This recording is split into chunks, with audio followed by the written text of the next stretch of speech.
आपको लगता है कि आपके जिले में सबसे बड़ा और ताकतवर इंसान वहां का कलेक्टर यानी डीएम है, या फिर वहां का विधायक और सांसद? अगर आप हाँ सोच रहे हैं और आप एक आदिवासी क्षेत्र यानी शेड्यूल्ड एरिया में रहते हैं, तो आप बिल्कुल गलत है।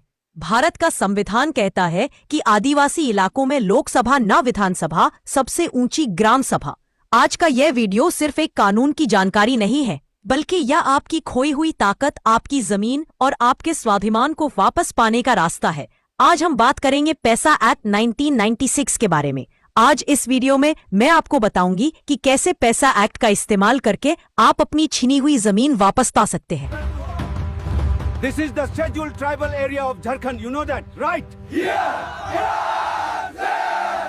कैसे कोई भी बड़ी कंपनी बिना आपकी मर्जी के आपके गांव में खुदाई नहीं कर सकती, और पुलिस या प्रशासन के पास वो कौन सी ताकतें नहीं हैं जो आपके पास है। इस वीडियो को अंत तक देखिएगा, क्योंकि अज्ञानता ही हमारी सबसे बड़ी कमजोरी है और जानकारी ही हमारा सबसे बड़ा हथियार। दोस्तों, आजादी के बाद देश में पंचायती राज आया, लेकिन आदिवासियों की परंपरा, उनकी संस्कृति और उनके फैसले लेने का तरीका अलग था। आम कानून उन पर थोपे जा रहे थे, जिससे उनकी जमीनें और हक छीने जा रहे थे।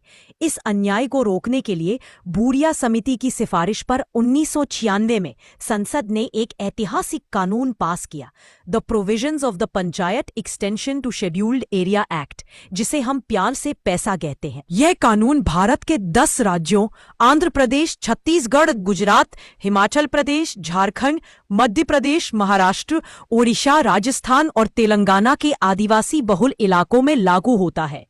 इसका एक ही मकसद था, सेल्फ रूल यानी अपना शासन। लेकिन दुख की बात यह है कि कानून बने 27 साल से ज्यादा हो गए, लेकिन आज भी 90% लोगों को पता ही नहीं है कि उनकी ग्राम सभा के पास कितनी पावर है। चलिए उस पावर को डिकोड करते रहे। पैसा एक्ट की जान है ग्राम सभा। आम जगहों पर ग्राम सभा का मतलब होता है सिर्फ चुनाव के समय वोट डालना, लेकिन पैसा वाले क्षेत्रों में ग्राम सभा का मतलब है संसद। पैसा के तहत हर गांव जिसमें एक समुदाय के लोग रहते हों की अपनी ग्राम सभा होगी। और ध्यान से सुनिए, हर व्यक्ति जिसका नाम वोटर लिस्ट में है वो इस सभा का सदस्य है। कोई सरपंच या सचिव इसका मालिक नहीं है, आप मालिक हैं। आपकी संस्कृति, रस्मों रिवाज और विवादों को निपटाने का अधिकार पुलिस को नहीं, बल्कि आपकी ग्राम सभा को है। सरकार का कोई भी अधिकारी, चाहे वो बीडीओ हो या ठेकेदार, आपके गांव में नाली, सड़क या स्कूल तब तक नहीं बना सकता जब तक ग्राम सभा उसकी मंजूरी न दे। यहां तक कि सरकार से आया एक एक पैसा कहां खर्च हुआ, इसका यूटिलाइजेशन सर्टिफिकेट ग्राम सभा ही देगी। अगर आपने साइन नहीं किया तो वो पैसा पास नहीं माना जाएगा। सोचिए, अगर ठेकेदार रोड गलत बना रहा है तो आप काम रुकवा सकते हैं। ये पावर आपको पैसा देता है। लेकिन दोस्तों, अब आते हैं उस मुद्दे पर जिसके लिए आप ये वीडियो देख रहे हैं, जल, जंगल और जमीन।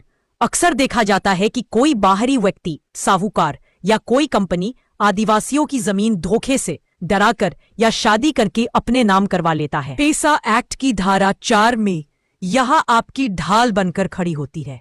मान लीजिए आपकी जमीन किसी ने अवैध रूप से कब्जा ली है।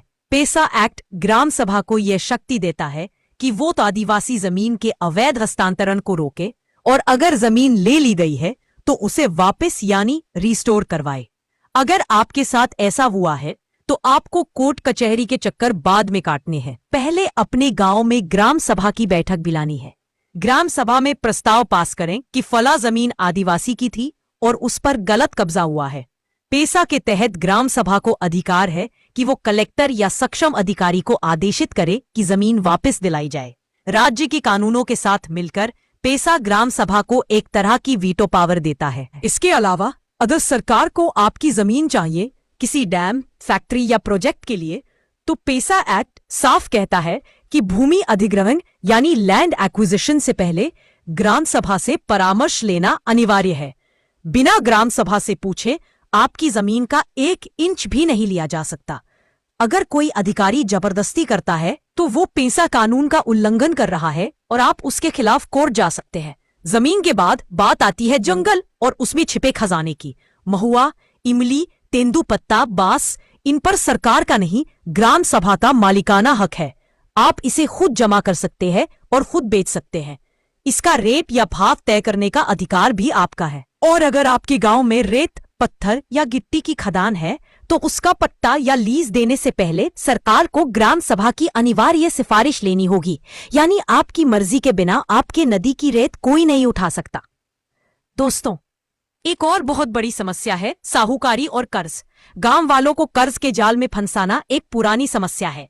पैसा एक्ट ग्राम सभा को ताकत देता है कि वो गांव में साहूकारी के धंधे को नियंत्रित करे। कौन ब्याज पर पैसा देगा, कितना ब्याज लेगा, यह ग्राम सभा तय कर सकती है ताकि आदिवासियों का शोषण ना हो। साथ ही शराबबंदी को लेकर भी आपके पास बहुत बड़ी ताकत है। क्या आपके गांव में अवैध शराब बिक रही है?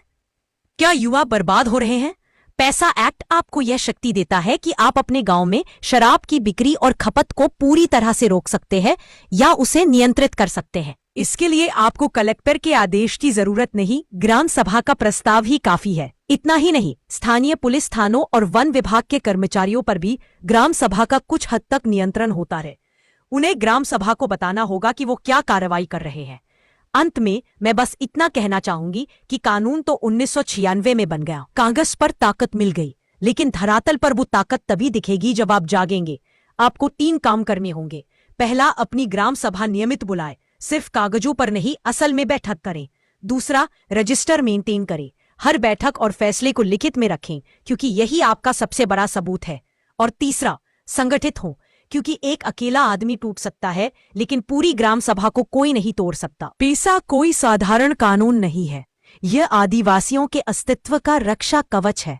इसे समझिए, पढ़िए और दूसरों को समझाइए।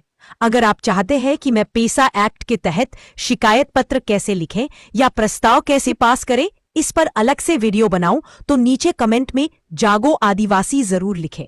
इस वीडियो को अपने हर आदिवासी भाई बहन, व्हाट्सएप ग्रुप्स और सरपंचों तक पहुंचाइए। जानकारी नहीं तब तक अधिकार नहीं। जय हिंद, जय जोहार।